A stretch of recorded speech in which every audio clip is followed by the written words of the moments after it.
Now, this movie is interesting because its biggest strength is also its biggest weakness. I liked this movie, but there are things I did not like about them. And I hate myself for not liking them because James Gunn actually made some things make sense. Some things that will bother me, and I know that will bother a lot of people, are here, but they make sense within the story. They're so well put together that they actually make sense in this world, make sense in this character, and they are not, they just don't pop up. They are so well set up, they are so well structured that they make sense even when I'm like, I don't like this, you know. So if I was to give this movie out of 5, I would give this a 4 out of 5. It's a fun movie. It's an entertaining movie. It's Superman again. I like the fact that the Kents are still there. I like how they treated Daily Planet because it feels more lived in technology. It feels more advanced. It's not about newspapers anymore. And there's smaller details about this particular universe that I absolutely love.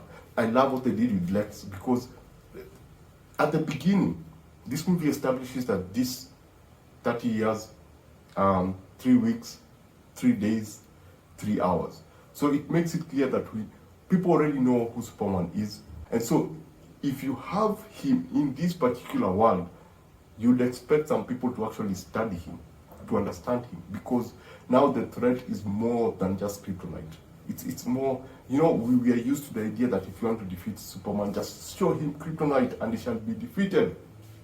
No, I think Lex, again, which goes into now staying true to his character. He's actually a very, very smart people, and he has a team. And the team have found a way around Superman. You know, they found a way of dealing with that particular character. And they have their own agenda because there's another country where a leader wants to take over something. Now, for the better part of the story, we think it's all about the leader, but then we discover that it's actually Lex because we know Lex has a problem with Superman. And it's made very, very clear in this film. So, this is James Gunn, and as you'd expect, he's going to give you characters, he's going to give you people. And the one thing that I liked, and I also really hated about this Superman, is that he made Superman feel like a person. He gave him struggles, you know. It's that problem that we've had with superpowered characters. How do you make a superpowered character relatable? You give him issues, you make him weak, maybe you give him kryptonite in this case, or in the case of the previous Superman movies, just to make him relatable. But what James Gunn does here very well is that he finds a way of figuring his strength and finding a way to counter his strength in such a way that it makes him struggle for the major part of this film. Now, as I said, there are cooler things that he does with that in terms of a person like the Hammer of Bolivia. He does, I think they did a fantastic thing with that because it would make sense, because again, it's 3 years. So obviously, you might have enough time to actually create things around Superman that can actually counter him. And so it makes sense for Superman to struggle in this particular universe because, as I said, Lex has figured out a few things. And now, with this Superman, as he struggles through the movie, I was like, yes, this is what I've always wanted to see. But where is that Superman that I recognize, man? Where is that assertive, confident, you don't have to worry, I got this Superman, you know? Because there are moments that you clearly see that he doesn't got this. You know, you see him struggle, you see things go down south, you see him struggle, you see him actually needing help. You've seen in the trailer, you see him needing help. So they do a good job showing us that this is a person and showing us the strength about Superman is being a person. But as a Superman fan, I'm like, no, I want to see we see him in the third act. We see that Superman that I'm talking about in the third act. There's a moment that he's held down, he's been laser beamed in the eyes, and then he starts smiling. And then after that, now you see the Superman that you recognize. You see the Superman that you see in the comics. You see the much more assertive and strong Superman that we all love to watch. You know, he feels like he's in control. Because for the rest of the film, it doesn't feel like he's in control. He feels always desperate. He's always surviving. It's always, actually the right word is always surviving. because he doesn't feel like he's in control of anything. He's overwhelmed. He's always overwhelmed. And that's where now we have all these other characters. We have the gang, the Justice Gang. The Justice Gang who come in maybe sometimes to help him out. And out of the Justice Gang, Mr. Terrific is terrific, for the lack of a better word. He's awesome. I love that character. I want to see more of that character. He's one of the coolest, much more assertive. He's played by Edi Gathegi. He's played by Edi Gathegi, and he is terrific. He is one of those characters because he has personalities that I would have wanted to see with Superman, because he's much more confident, he's much more assertive, he's much more cool. By cool is that everything is going down, everything is just composed, and he kind of feels like he has everything under control. Even when he has to fight a lot of army, a full army of guys, he's just handling it very, very cool. He has that one scene in the second act whereby he has to take, he has to face this group of, I don't want to spoil it for people, and Lois is there, and so he kind of does something with Lois, and then we see everything from Lois' perspective, you know. So I love how he was treated here. He's that one cool superhero that I'm glad that was in this particular film. Even he has like major, he's that logical friend that you would want to have you back him. Actually, this should have been called Superman and Mr. Terrific, because that's the kind of character that he is here. He's very influential in this particular story. So yeah, Mr. Terrific, loved him. I want to see more of him. I want to see where they can push this particular character, because he is the tech guy. He is incredibly smart. He is able to solve any problem. And I like the fact that he's also full of himself, but he remains cool. You know, he's not like show off, he's just cool. He's just, he knows everything, he has everything under control, and he's just cool. I loved what they were able to do with him. I can't wait to see, well, because they have to take that character somewhere, man. They have to find a way of bringing that character into this particular universe. Now, we also have Hawk Girl, and you also have Green Lantern, who I thought they were okay, because, as I said, this Superman in this particular movie is struggling. You know, he doesn't have everything under control. So sometimes he needs help. Sometimes he cannot be there. And so these other people show up to actually help him out. In terms of villains, wow, Lex is awesome in this. Yeah, Lex is fantastic in this, because he's not more of, I'll put on kryptonite armor and I'll go punch Superman. No, he has a team, and he has a way of just, he's very, very, very smart in manipulating the system, manipulating people, doing everything he can to actually just get rid of this one person, because that one person is bad for business, man. It's bad for business, but that is also treated smartly in this. It's just not bad for business. You understand the beef between Superman and Lex, you know, and you understand to what lengths Lex is ready to go in order to need that beef.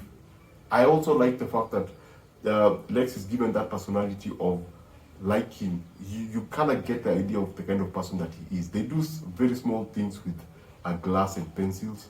There's also his girlfriend and his ex-girlfriends, what he does to them, and it's insane. But it gives him something more than just that guy who hates Superman. He's a kind of weirdo in a way, but in a cool way. Second thing, I loved his team. You know, they're the villains, yes, but they seem like they're really good at their job, and they like doing what they're doing. They enjoy doing what they're doing. And they've kind of figured out this one particular character who is Superman. And they enjoy it. They're just a bunch of villains. They're not those kind of villains who at the end become remorseful and go like, oh, we are so sorry. No, they just love doing whatever they're doing. So I kind of like that. Crypto is a very interesting character in this. He's a dog, and you know how dogs behave. You know, you've seen some scenes from the trailer. There's some more scenes. There's something that he does with Lex. I was just laughing, and I was like, yo, it's James Gunn. I wouldn't be surprised. I absolutely loved what they did with that. Generally, this is a very, very entertaining film. Something that the Kens are there. As I said in the beginning, they're there, so they're not gone. I was happy to see them as a family. For once, it was not depressing that, oh no, my dad died, I have to go to the grave site and go look and feel sad. No, it wasn't that. They were both there. They kind of talked to him, they kind of voice of reason, the dad. I liked it. I just liked the fact that it just felt good for the family to be there. I just liked the fact that at a particular point he was taken back there and he wakes up and Crypto is just there. So that was pretty heartwarming. Now, as I was warning you, this is a comic book movie. Yeah, I went in expecting, this is a warning, I went in expecting a much smaller movie, but this is a comic book movie.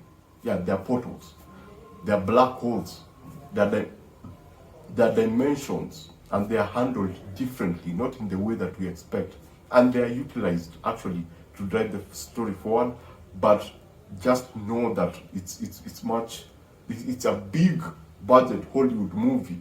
So you have those things, but not in the way that we think.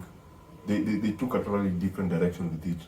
So apart from that, things that I did not like, as I said in the first place, the man, the Superman, the man without super, I kind of struggled with it because I wanted Superman to be Superman. I wanted him to be more assertive. I wanted him to be more confident. I wanted him to be more like, hey, I'm that guy, you're the villain, you're going down.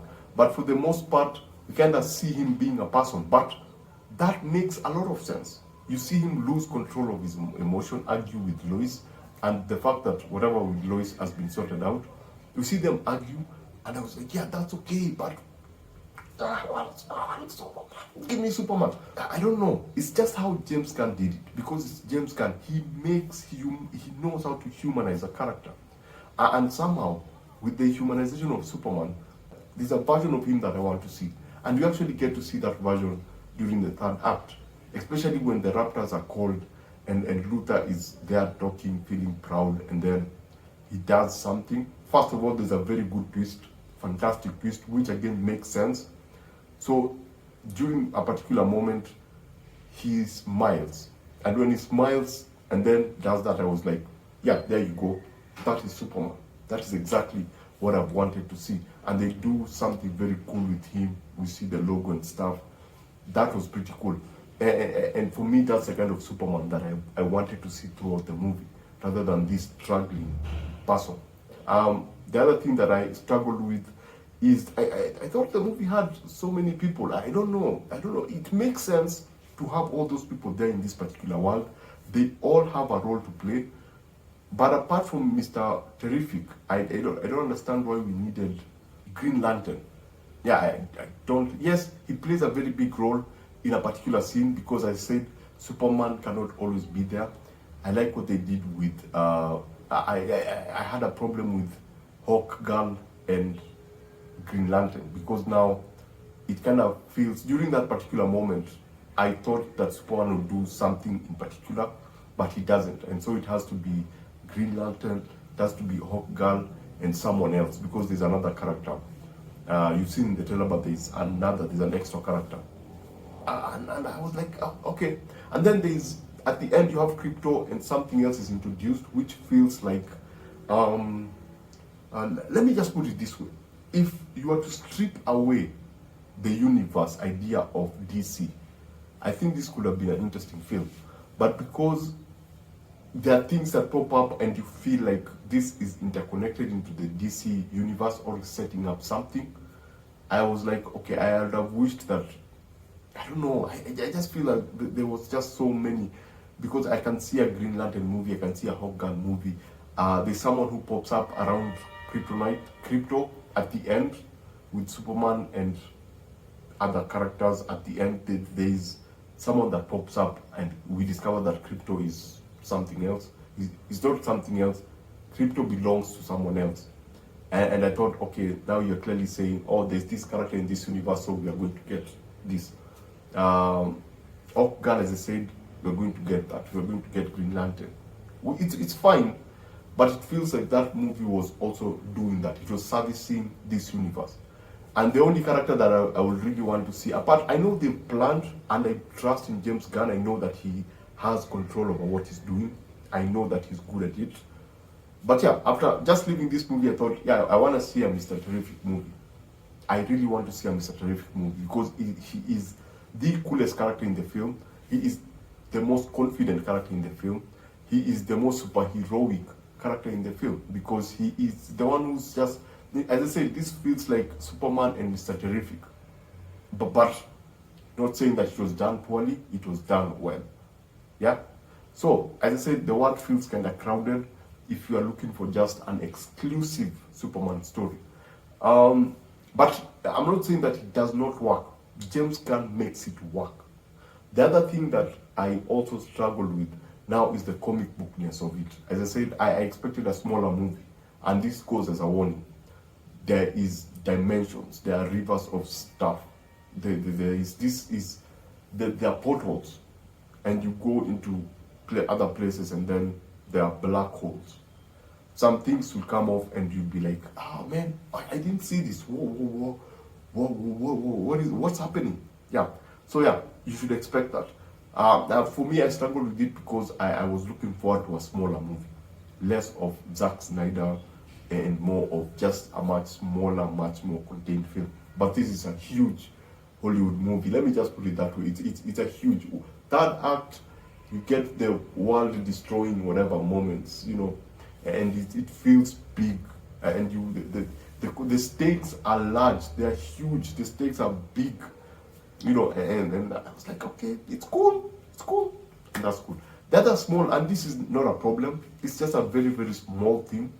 I've come to understand that James Gunn knows how to do action set pieces, but he does not know how to do a sequence of action set pieces in a cohesive way. He knows how to do pockets where they are broken by dialogue or cutting to something else.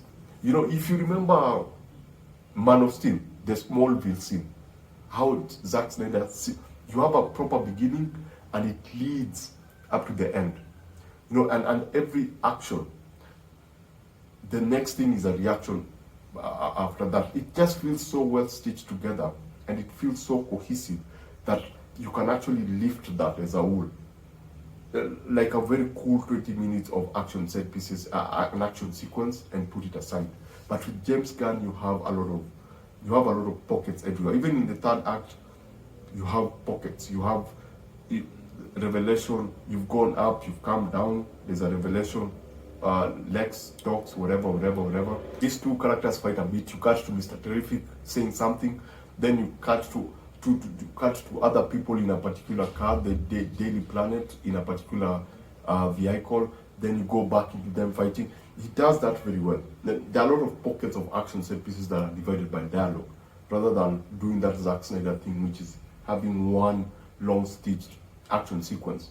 So I thought that he kind of struggled with that. So, as I said, 4 out of 5, it's enjoyable. It's not a perfect movie, but it's enjoyable for what it is. I could hear kids, or, oh my God, there's one big revelation at some point. I had gasps, I had, what?